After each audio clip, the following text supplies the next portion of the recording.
ಲೋಕಸಭಾ ಚುನಾವಣಾ ಅಭ್ಯರ್ಥಿ ಕೆ ರಾಜಶೇಖರ್ ಇಟ್ನಾಳ್ ಪರ ಮತಯಾಚನೆ. ವರದಿ ಶರಣಬಸಪ್ಪ ದಾನುಕೈ, ಯಲಬುರ್ಗಾ. ಜಾತಿ ಧರ್ಮದ ಹೆಸರಿನಲ್ಲಿ ಬಿಜೆಪಿ ರಾಜಕಾರಣ ಮಾಡುತ್ತಿದೆ ಎಂದು ಸಚಿವ ಶಿವರಾಜ್ ತಂಗಡಗಿ ಅವರು ಯಲಬುರ್ಗಾ ತಾಲೂಕಿನ ಮುಧೋಳ ಗ್ರಾಮದ ಬಸ್ ನಿಲ್ದಾಣದ ಹತ್ತಿರ ಹಮ್ಮಿಕೊಂಡಿರುವ ಬಹಿರಂಗ ಸಭೆಯಲ್ಲಿ ಮಾತನಾಡಿದರು.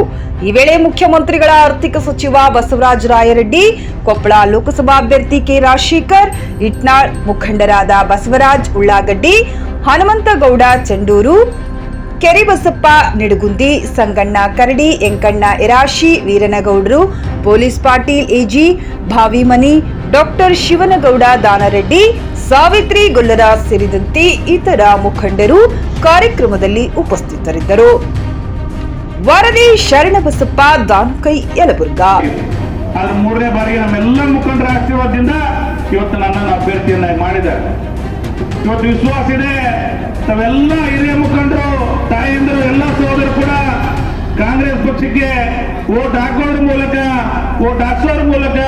ಆಶೀರ್ವಾದವನ್ನು ಮಾಡ್ರಿ ಅಂತೇಳಿ ಮತ್ತೊಮ್ಮೆ ತಮ್ಮೆಲ್ಲರಲ್ಲಿ ಕೈ ಜೋಡಿಸಿ ವಿನಂತಿಯನ್ನು ಮಾಡಿಕೊಂಡು ನನ್ನ ವಿರಾಮ ಹೇಳ್ತೀನಿ. ಜೈ ಹಿಂದ್, ಜೈ ಕಾಂಗ್ರೆಸ್.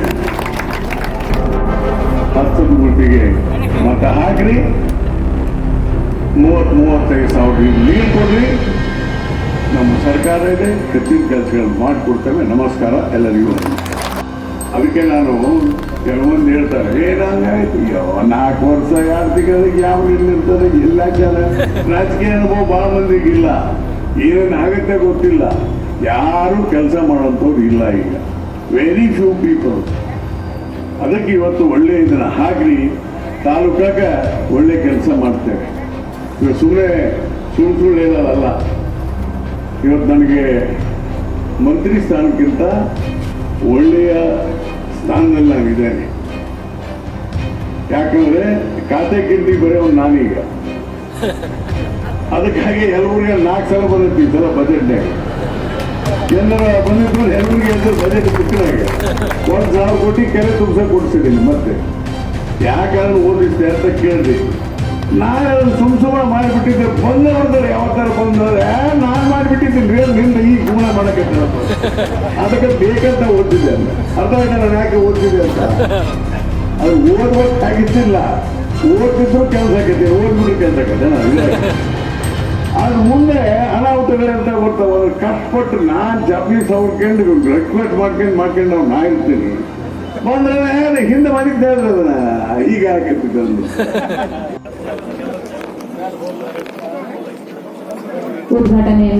ನಾನು ಕೇಳ್ತೀನಿ ಸಿಟಿ ರವಿ ಅವ್ರನ್ನ, ನೀವೆಲ್ಲ ಏನಂತಂದ್ರೆ ಇಲ್ಲಿ ತ್ರಿಲಿಂಗೇಶ್ವರ ದೇವಸ್ಥಾನಕ್ಕೆ ಹೋಗ್ತೇವೆ.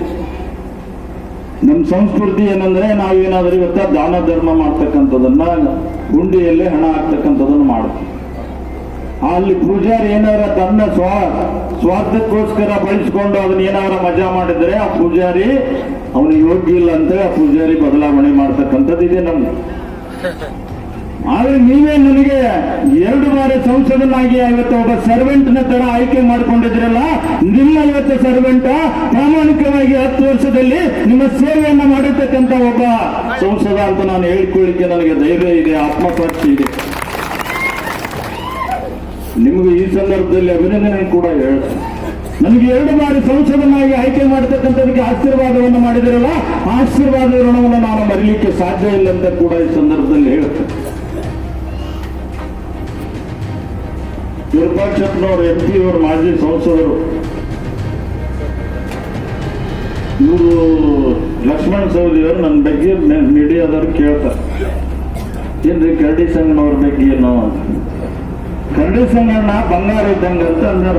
ಪ್ರೀತಿಗೆ ಅಂದ್ರು ಎದಕ್ಕಂದ್ರೆ ಅಂದಾರ. ಇವ್ರೇನು ಕೇಳ್ಯಾರಂದ್ರೆ MP ವಿರೂಪಾಕ್ಷಪ್ಪರು ಆ ಬಂಗಾರ ಎಷ್ಟಕ್ಕೆ ಹರಾಜಾಗಿದೆ ಅಂತ ಕೇಳ್ತಾರ ಅವ್ರು. ನೋಡಿ ವಿರೂಪಾಕ್ಷಪ್ಪನವ್ರೆ, ಸೀನಿಯರ್ ಇದೀವಿ ನಾವೆಲ್ಲ. ಈಗ ಎಂಡಿನಲ್ಲಿದ್ದೀವಿ, ರಾಜಕೀಯ ಎಂಡಿನಲ್ಲಿದ್ದೀವಿ ಅಥವಾ ಲೈಫ್ ಎಂಡಿನಲ್ಲೇ ಇದೀವಿ ಅಂತ ಇಟ್ಕೋಬೇಕು. ನಾವು ಒಂದು ಮಾಡೆಲ್ಲ ಆಗ್ಬೇಕು. ಯಾರು ಯುವಕರಿಗೆ ಒಬ್ಬ ಮಾರ್ಗದರ್ಶಕರಾಗಬೇಕು. ಒಬ್ಬರು ಏನಂತಂದ್ರೆ ಒಬ್ಬ ಹಿರಿಯ ರಾಜಕಾರಣಿ ಇದ್ರಪ್ಪ ನಮ್ಮವ್ರಂತ ಇವತ್ತ ಅಂಥ ವಿಚಾರಗಳನ್ನ ಪ್ರಸ್ತಾಪ ಮಾಡೋದು ಬಿಟ್ಟು ಇವತ್ತೆಲ್ಲ ನೀವು ಹರಾಜಿನ ಬಗ್ಗೆ ಮಾತಾಡ್ತೀರಾ. ಇನ್ನೊಂದು ಮಾತನ್ನ ನಾನು ಮೊನ್ನೆ ರಾಷ್ಟ್ರೀಯ ಕಾಂಗ್ರೆಸ್ ಪಕ್ಷದ ಏನು ಕಚೇರಿಯಲ್ಲಿ ರಾಜಧಾನಿಯಲ್ಲಿ ಇವೆಲ್ಲ ನಾಯಕರು ಇವತ್ತನಾಗಿ ಏನಿರುತ್ತ ಆತ್ಮೀಯತೆಯಿಂದ ಬರಮಾಡ್ಕೊಂಡು ಅಲ್ಲಿ ಪಾರ್ಟಿ ಸೇರಿದಂತ ಸಂದರ್ಭದಲ್ಲಿ ನಮ್ಮ ಗುರುಗಳು ರಾಜಕೀಯ ಗುರುಗಳನ್ನ ನಾನು ನೆನಪು ಮಾಡಿಕೊಂಡೆ. 78ರಲ್ಲಿ ತಾಲೂಕಾ ಬೋರ್ಡ್ ಮೆಂಬರ್ ಆಗ್ಬೇಕಾದ್ರೆ ನನಗೆ ಅವತ್ತಿನ ಸಂದರ್ಭದಲ್ಲಿ HG ರಾಮುಲು ಅವರು ನನಗೆ ಟಿಕೆಟ್ ಅನ್ನ ಕೊಟ್ಟಿದ್ರು. ಅವರು ರಾಜಕೀಯ ಗುರು ಮತ್ತು ಖಾದರಿ ಅವರು ನಾನು ರಾಜಕೀಯ ಗುರು ಅಂತಂದ್ರೆ ಇದೇ ಪಕ್ಷದವರು ಏನ್ ಮಾತಾಡಿದ್ರು ಅಂತಂದ್ರೆ, ಕರಡಿ ಸಂಗಣ್ಣ ಭಾರತೀಯ ಜನತಾ ಪಕ್ಷದ ಯಾವ ನಾಯಕರನ್ನು ಬೆಳೆಸಲಿಲ್ಲ. ರಾಮುಲು ಅವರು ಕಾಂಗ್ರೆಸ್ನವ್ರ ಜೊತೆ ಸಂಬಂಧ ಇಟ್ಕೊಂಡ್ರು, ರಾಯರೆಡ್ಡಿ ಅವ್ರ ಜೊತೆ ಸಂಬಂಧ ಇಟ್ಕೊಂಡ್ರು, ಅಪ್ಪನಗೌಡರ ಜೊತೆ ಸಂಬಂಧ ಇಟ್ಕೊಂಡ್ರು. ಹಾಗೆ ಇವತ್ತೆ ಬೇರೆ ಬೇರೆ ಎಲ್ಲ ಕಾಂಗ್ರೆಸ್ ಇವತ್ತು ತಂಗಡಿಗೆ ಅವರ ಹತ್ರ ಜೊತೆ ಸ್ನೇಹ ಬೆಳೆಸಿಕೊಂಡ್ರು ನಮ್ಮ ಮಾತನ್ನ ಹೇಳ್ತಾರೆ. ನಮ್ಮ ಸಂಸ್ಕೃತಿ ನಮ್ಮ ಸಾಹಿತ್ಯದಲ್ಲಿ ಏನ್ ಹೇಳ್ಬರ್ತದೆ, ಕೃತಜ್ಞತೆ ಮತ್ತು ಕೃತಜ್ಞರು ಅಂತ ಕರೀತಾರೆ. ನನಗೇನ್ರಿ ಹೆದರಿಕೆ ಏನಿದೆ? ನಮ್ಮ ಗುರುಗಳನ್ನ ಹೆಸರನ್ನು ನಾನು ಹೇಳಿದ್ರೆ ನಾನು ಹೆಮ್ಮೆಯಿಂದ ಹೇಳ್ತೇನೆ, ಇವ್ರಿಗೆ ವಿರೂಪಾಕ್ಷಪ್ಪನವ್ರಿಗೆ ಆರಿಸಿಕೊಳ್ಳಕ್ ಆಗ್ತಾ ಇಲ್ಲ ಅಂತಂದ್ರೆ ಇವತ್ತು ಇವ್ರು ಕೇಳ್ಕೊಂಡು ಹೇಳ್ಬೇಕಾ? ಗ್ಯಾರಂಟಿ ಕೊಡ್ತೀವಿ, ಅದ್ಭುತವಾದಂತ 5 ಗ್ಯಾರಂಟಿಗಳನ್ನ. ಯಾಕಂದ್ರೆ ನಮ್ಮ ಮೇಲೆ ನಿಮ್ಗೆ ವಿಶ್ವಾಸ ಆಯ್ತು.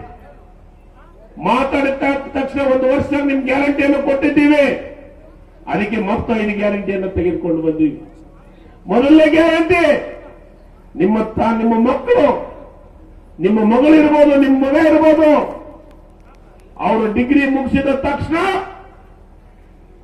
ಅವರಿಗೆ ನೌಕರಿ ಸಿಗಲಿಲ್ಲ ಅಂದ್ರೆ ಅವ್ರಿಗೆ 1 ವರ್ಷಕ್ಕೆ ಅವ್ರ ಅಕೌಂಟಿಗೆ 1 ಲಕ್ಷ ದುಡ್ಡನ್ನು ಕೊಡ್ತೀವಿ. 1 ಲಕ್ಷ. ನನ್ನ ತಾಯಂದ್ರ ಇವತ್ತ ಯಾರು ಇವತ್ತ ಅವ್ರ ಅಕೌಂಟಿಗೆ 2,000 ರೂಪಾಯಿ ಬರ್ತೈತೆ. ಕರ್ನಾಟಕ ರಾಜ್ಯದ ಗೃಹಲಕ್ಷ್ಮಿ, ಕೇಂದ್ರದ್ದು ಮಹಾಲಕ್ಷ್ಮಿ, ನಿಮ್ಮ ಅಕೌಂಟಿಗೆ 1 ವರ್ಷಕ್ಕೆ 1 ಲಕ್ಷ ದುಡ್ಡನ್ನು ಕೊಡುವಂತ ಕೆಲಸವನ್ನು ಮಾಡ್ತೀವಿ. ನಮ್ಮ 1 ಲಕ್ಷ ಕೊಟ್ರೆ ಎಷ್ಟಾಯ್ತು ತಿಂಗಳಿಗೆ? 8,333 ರೂಪಾಯಿ ಆಗತ್ತೆ ತಿಂಗಳಿಗೆ. ಮತ್ತೆ ಇದು ಗೃಹಲಕ್ಷ್ಮಿ 2,000, 10,333 ರೂಪಾಯಿ. ಸಾಕಲ್ಲಮ್ಮ ಮನೆ ನಡೆಸಕ? ಸಾಕಲ್ರಿ? ಮತ್ತೆ ನಮಗಾಗ್ತಿರೋ ಏನು ಸುಳ್ಳು ಹೇಳಿದ್ರೆ 15 ಲಕ್ಷ ಹಾಕ್ತೀವಿ ಅಂತ ಅವ್ರಿಗೆ ಹಾಕ್ತೀರಿ ಹೇಳಿ?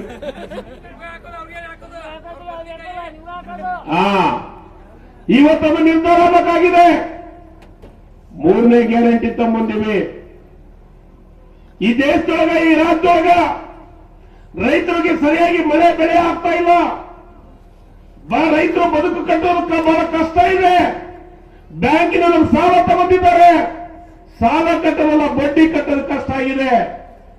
ಕೇಂದ್ರ ಸರ್ಕಾರ ಕಾಂಗ್ರೆಸ್ ಪಕ್ಷ ಗೆಲ್ಲಿಸಿ ರಾಷ್ಟ್ರೀಕರಣವನ್ನು ಕಳಿಸಿ ನಿಮ್ಮ ಅಕೌಂಟ್ಗೆ ಏನು ಸಾಲ ಇದೆ ಅದನ್ನು ಮನ್ನಾ ಮಾಡುವಂತ ಕೆಲಸವನ್ನು ಮಾಡ್ತೀವಿ. ರೈತರ ಸಾಲ ಮನ್ನಾ ಮಾಡ್ತೀವಿ ಅಂತ ಹೇಳಿವಿ. ನಾವು ಬಿಜೆಪಿ ಸುಳ್ಳು ಹೇಳಕ್ ಬಂದಿಲ್ಲ, ಸುಳ್ಳು ಹೇಳಕ್ಕೂ ನಮ್ಗೆ ಸಾಧ್ಯ ಇಲ್ಲ. ಸಾಲ ಮನ್ನಾ ಮಾಡಿ ಕಳಿಸ್ತೀವಿ. ಇವತ್ತ 4ನೇ ಗ್ಯಾರಂಟಿ, ಮುಧೋಳ ಗ್ರಾಮ ಪಂಚಾಯತ್ ಒಳಗ ಉದ್ಯೋಗ ಖಾತ್ರಿ ಯೋಜನೆ ಕೆಲಸ ಮಾಡ್ತಾ ಇದ್ದೀರಲ್ಲ, ಆ ಉದ್ಯೋಗ ಖಾತ್ರಿ ಯೋಜನೆ ತಂದಿದ್ದು ಕಾಂಗ್ರೆಸ್ ಪಕ್ಷ. ಅದನ್ನು ಜಾರಿಗೆ ತಂದಿದ್ದು ಮನಮೋಹನ್ ಸಿಂಗ್ ಅವರು. ಈ ದೇಶದ ಪ್ರಧಾನಮಂತ್ರಿ ಇದ್ದಾಗ ಮನಮೋಹನ್ ಸಿಂಗ್ ಅವರು ಜಾರಿ ಮಾಡಿದ್ರು.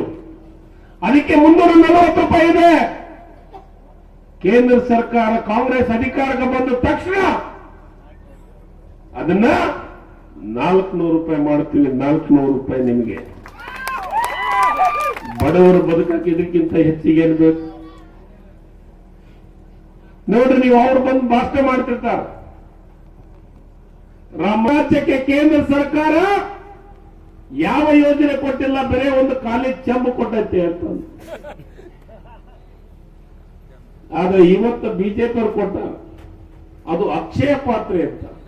ನಾನ್ ಕೇಳ್ತೀನಿ ಬಿಜೆಪಿ ಮಿತ್ರರಿಗೆ, ಏನ್ ಅಕ್ಷಯ ಪಾತ್ರೆ ಕೊಟ್ಟಿರಿ ಹೇಳ್ರಪ್ಪ ಅಣ್ಣಗಳೇ, ಹೇಳಿ. ನಿಮ್ಮ ಅಕ್ಷಯ ಪಾತ್ರೆ ಒಳಗೆ ಏನೂ ಇಲ್ಲ, ಖಾಲಿ ಡಬ್ಬ. ನಮಗ್ ಕೊಡಬೇಕಾಗಿದ್ದನ್ನು ಕೊಟ್ಟಿಲ್ಲ ನೀವು.